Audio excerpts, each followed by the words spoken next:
If you want to use emojis faster on your Samsung phone, in this simple 2026 tutorial, I will show you exactly how to enable emoji on the Samsung keyboard in just a few easy steps.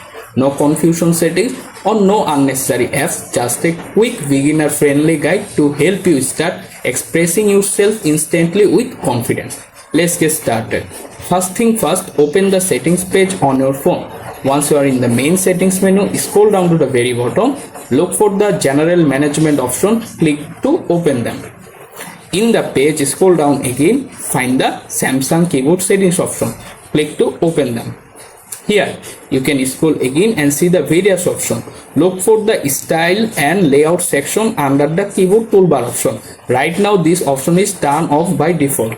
To enable emoji, simply tap on the keyboard toolbar to turn it on. After it's enabled, return to your home screen or open any messages or text area field where your Samsung keyboard appears. After the keyboard appears, look at the keyboard toolbar. Here you can find the emoji icon. To use them, simply tap on the emoji icon and automatically access them and easily use it if you like. And that's it, how you can easily enable emoji on your Samsung keyboard. If this tutorial helped, please subscribe my channel, also like this video and share it with your friend. Bye, take care.